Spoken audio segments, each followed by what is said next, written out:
ভাই এবং বোনেরা, আমি তানবীর আছি আপনাদের সাথে। এখন আপনারা দেখছেন টঙ্গীর তুরাগ নদী। দেখেন, সন্ধ্যার আগ মুহূর্তে গোধূলির সময় অনেক সুন্দর একটা দৃশ্য।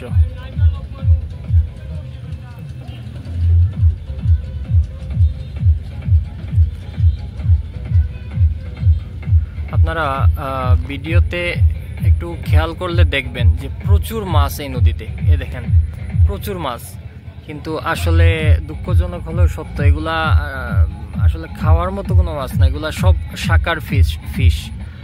ওই যে অনেকে এটা টাইগার মাছও বলে আর কি।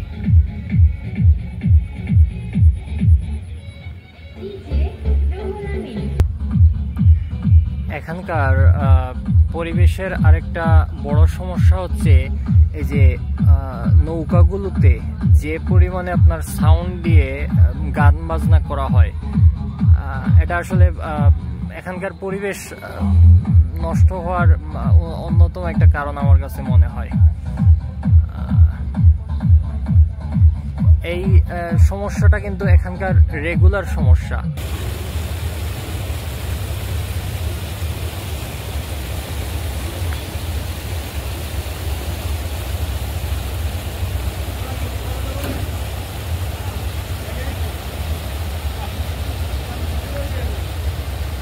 অনেক সুন্দর একটা দৃশ্য। আমি এখানে দেখেছি যে এখানকার নৌকাগুলা অনেক ছোট ছোট, তো আরো ছোট নৌকা আমি এখানে দেখছি পাওয়া যায় এই অঞ্চলে আর কি।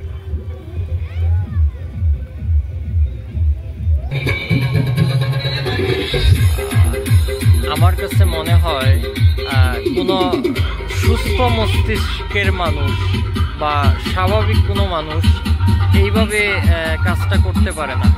আমার কাছে যতটুকু মনে হয়, এটা মানুষেরও ক্ষতি করা, পরিবেশের ক্ষতি করা, মানুষের ক্ষতি করা, আশপাশে যে মানুষগুলো আছে এরা তাদের অনেক বিরক্তিকর একটা ব্যাপার হবে এটা। আমরা মাঝে মধ্যে দেখি যে প্রশাসনের লোক এটার জন্য ব্যবস্থা নিচ্ছে, তো এটা হয়তো কন্টিনিউ থাকে না, এর জন্য হয়তো এই সমস্যাটা চলমান আছে এখনো।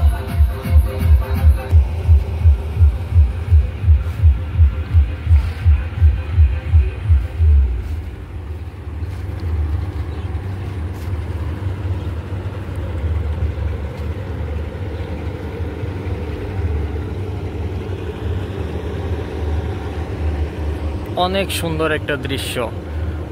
সন্ধ্যার আগে ঠিক এটাকে সম্ভবত গোধূলির সময় বলা হয়। তো এই মুহূর্তে নদীর পাড়ের দৃশ্যটা আসলে চমৎকার।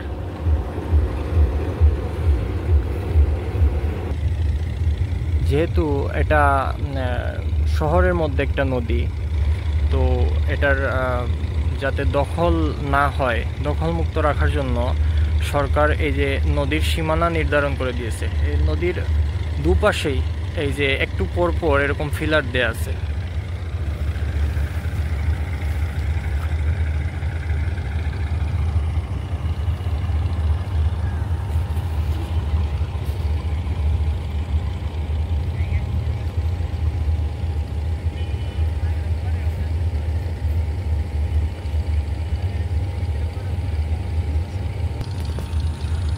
এই নদীটা এদিকে গিয়ে আপনার আবদুল্লাপুরের পাশ দিয়ে টঙ্গীর ইজতেমা মাঠের পাশ দিয়ে বের হয়েছে।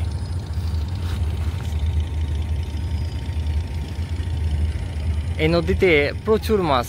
আমি আগেও বলছিলাম যে অনেক মাছ, কিন্তু এগুলো আসলে ওই স্বাভাবিক মাছ না, ওইগুলা ওই যে শাকার ফিশ, যেটা স্থানীয়রা যেটাকে টাইগার মাছ বলে। তো এটা প্রচুর পরিমাণে, দেখেন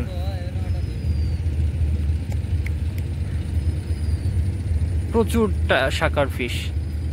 এই মাছের জন্যই নদীর যে দেশীয় মাছ এগুলা কিন্তু পাওয়া যায় না এখন আর।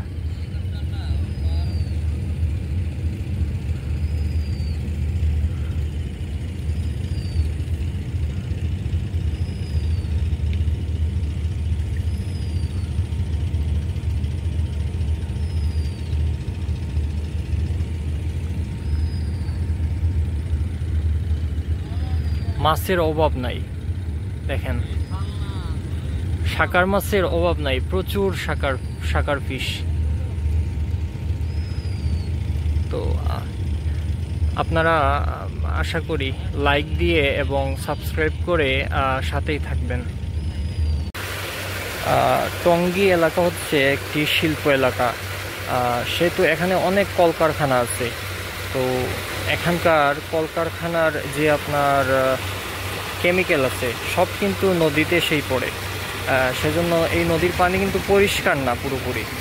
দেখেন অনেকটা কালচে ভাব।